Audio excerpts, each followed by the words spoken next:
What's going on, guys? Matt with Motorworks here, and in this video today we're going to do a valve inspection on a 2014 BMW R1200GS.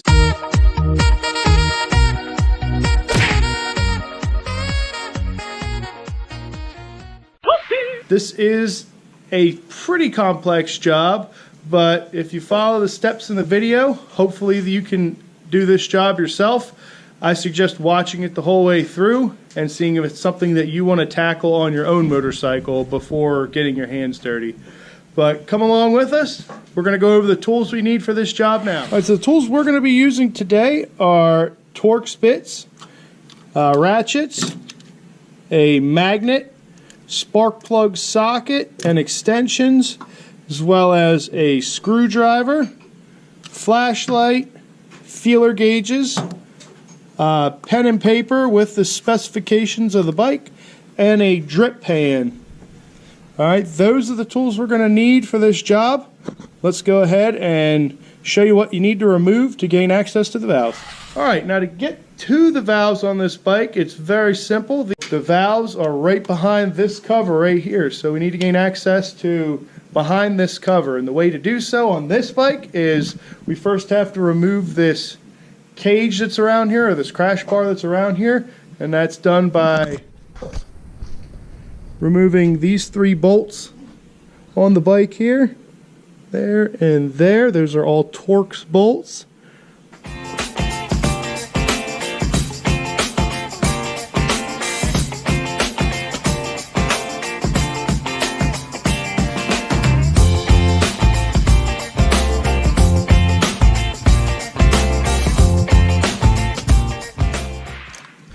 Once we have that off, we now can remove the covers that cover the spark plug ignition coil. We'll also have to remove the ignition coil, as well as the cover that goes over the fuel injector.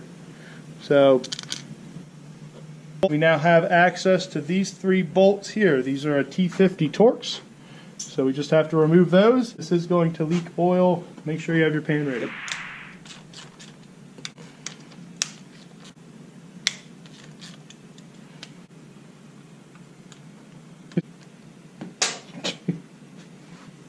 I can't keep the sockets in my hand. Just love throwing those tools. Apparently. Alrighty, guys, we're down to the last bolt. Loosening that up. Now when we break this loose, just be careful. It's going to leak oil. So be prepared. This side is usually not as bad as the left side because this isn't the side the side stands on, so if you keep your bike on the side stand a lot, this side probably won't be as filled, but just be cautious that it probably will still leak some out.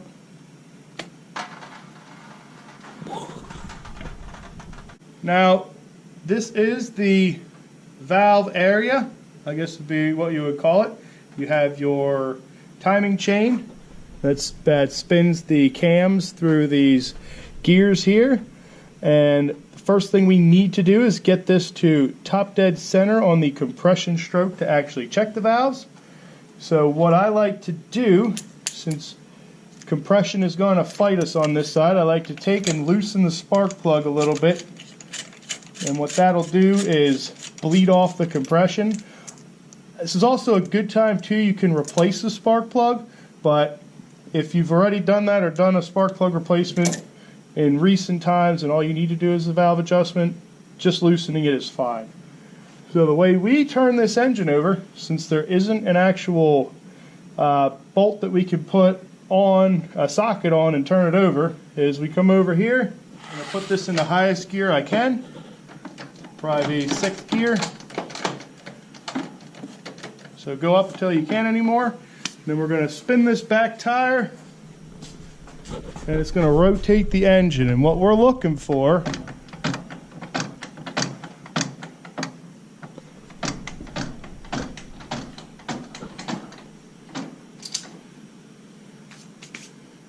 is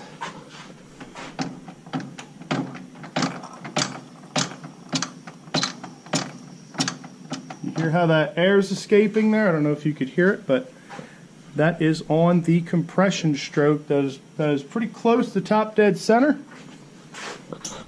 So all we're going to do now is just take our feeler gauge and our valve specification here between 0.10 on the intake and 0.17, and between 0.34 and 0.41 on the exhaust. All right, which is a pretty big tolerance.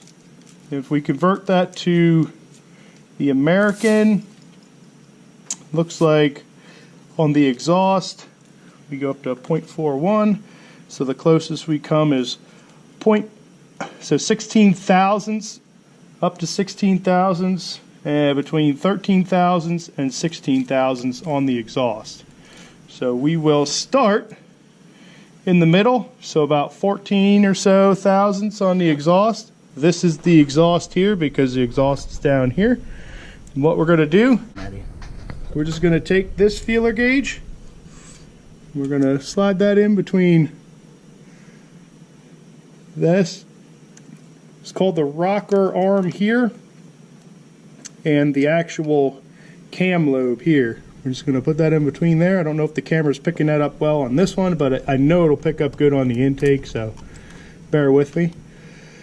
And what you're feeling for is resistance, and that it goes in or doesn't go in, basically. So we'll go up to the next side, since that went in pretty easily. Next size goes in fairly easily as well. So we'll go to the largest size there. And that one does go in.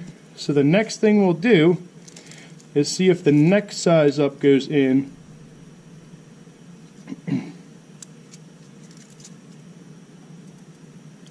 In which it does not. I'm trying to push that in there and it's stuck.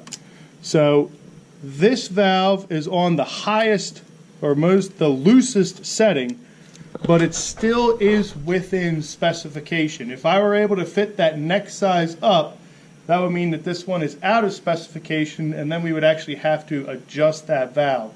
So what I'm going to do now is I'm going to go around, I'm going to check all the other valves, make sure that they're within specification. I will write down if any are out of specification and what side they were on my piece of paper. But for now, if they're all within spec, I usually don't write it down, mainly because at that point, to me, it doesn't matter because I don't have to make any changes. Now, you can do it for your own records so you know kind of where your valves were at. A good rule of thumb for that is if you found that they were on the tighter setting, that's something maybe you'd want to write down, because then, you know, the next valve adjustment, you just check to see where that stuff is at. But for me, I don't really check it and write it down unless I have to do an actual adjustment. So we'll just go around and check the rest of the valves here. To check this exhaust valve here, we have to remove this black rubber pad here. We just pull down on that. Don't force this out because you don't want to tear it. But we will wiggle that out of there, and that'll give us access. Just be careful with that there. That'll give us access to get in and actually check that valve there. I think that's just a noise isolator, but I'm not 100% sure on that. Just don't damage it is all I ask, because they're probably expensive, knowing BMW. Start low.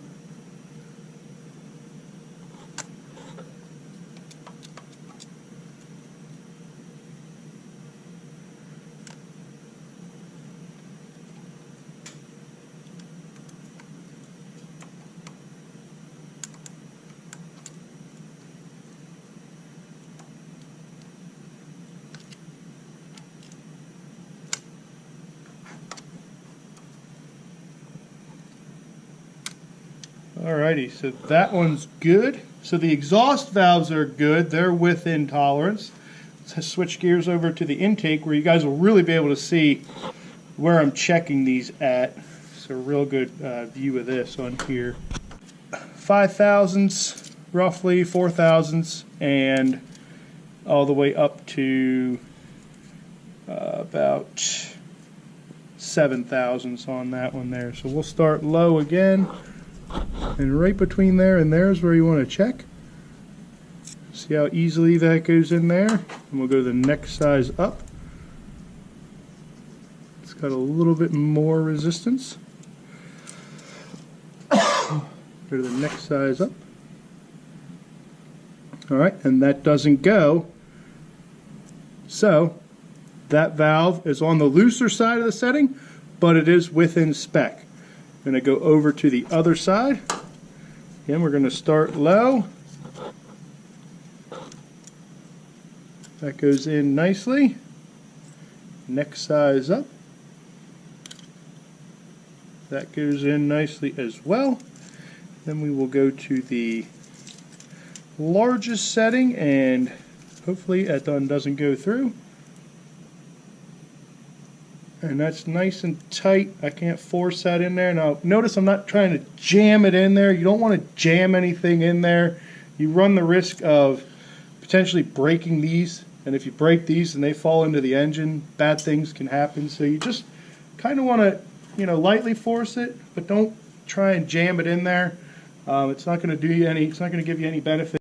It's either going to go or it's not going to go. That's basically what the setting is called: go, no go. So those are all within spec. They're all on the looser end of the spec, which is something I prefer myself, because if you have a tighter valve spec or you have a tighter clearance, sometimes you run the risk of that tightening up more and burning a valve up. So on the looser side of things is something I prefer, and I know cameraman Jim would agree.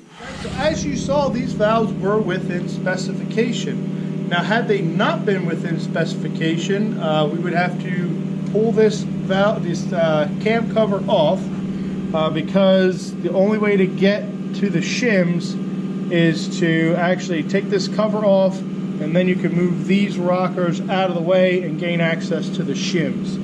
Now I'm not going to do it on this bike because it does require special tools to lock the camshafts in place, as well as lock the crankshaft in top dead center location. I don't have those tools. This is just simply an inspection video and how to inspect the valves.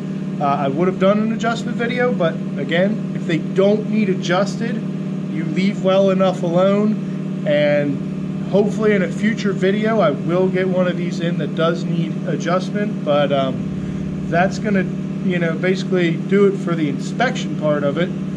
We are just going to button this one back up, but it is something I wanted to point out to you, that it's not a simple job of just removing the cam cover and hoping that you get it right, because there aren't any markings on this to actually physically line anything back up. So just wanted to put that out there for you guys.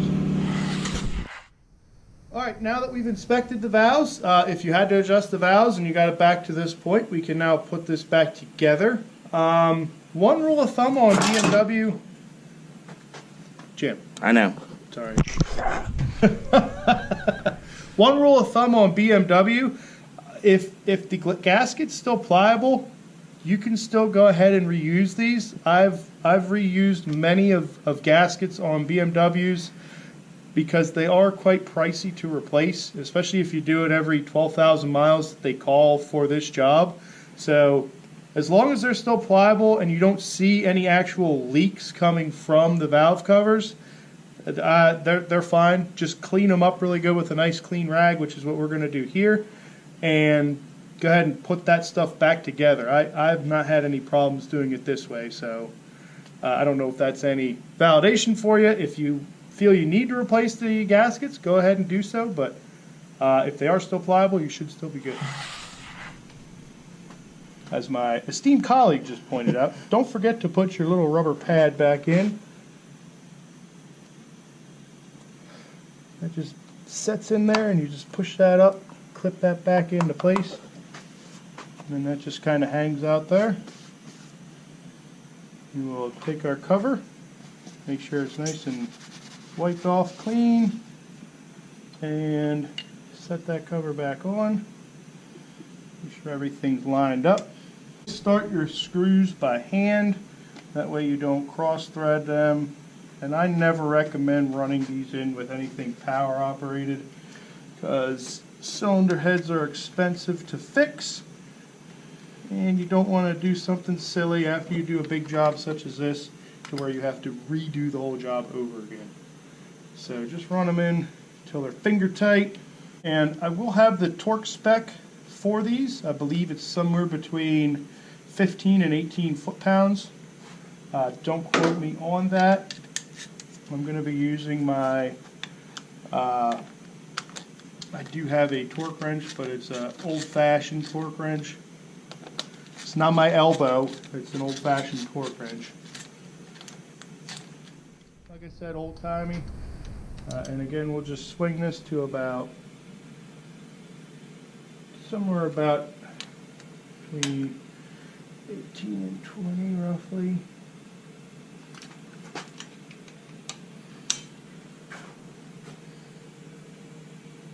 We'll then take our coil, put that all the way in until it clicks. First thing you want to do, we will then retighten our spark plug. It's my first day on the job. Ah! I'm new. So tighten that down. Good. And we will reinstall our coil all the way down there. Make sure it's all the way in. Make sure that you re-plug this in.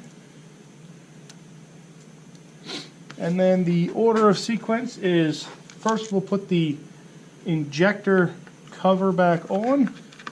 Make sure that that sits on top of that injector cover and we don't pinch this wire here.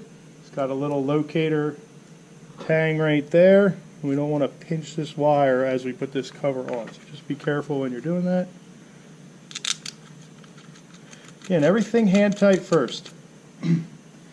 Nothing that you tighten down with any type of power tool. And then these are really low torque, probably 5-6 foot-pounds of torque, I would say. Don't go any more than that. You don't want to break those bolts. Again, to slot this in, we just slot it in the back first, come around front, and then that clips in there nicely, and then that bolt just lines up. Hand tight.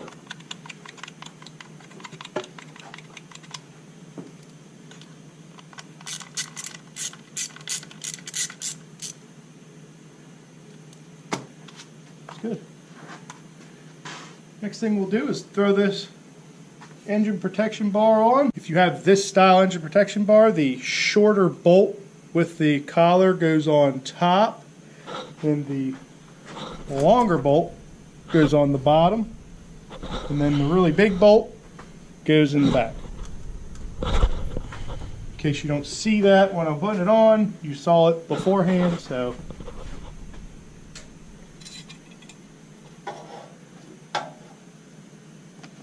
I'm going to do the most difficult one first because I'm a goofball. Alright, maybe I'm not. I'm just going to put these in for now.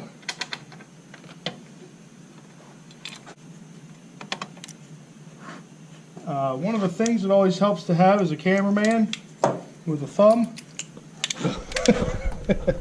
Or a Jim. I have a Jim today. I always have a Jim with me somewhere. Tip for the day, always have a Jim. Yeah, yo! There's Jim.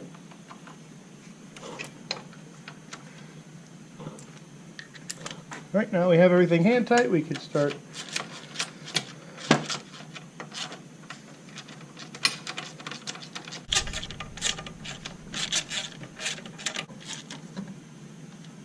tighten anything down yet. I just made it all hand tight till everything gets installed, and then we can go back and make a final tightening of everything so it all lines up nicely.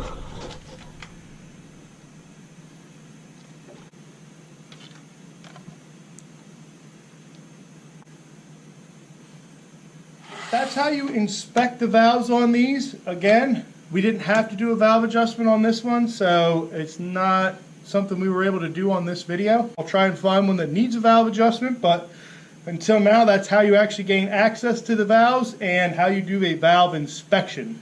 I hope this video was helpful for you guys. If you have a request for any other videos you'd like to see, leave a comment below.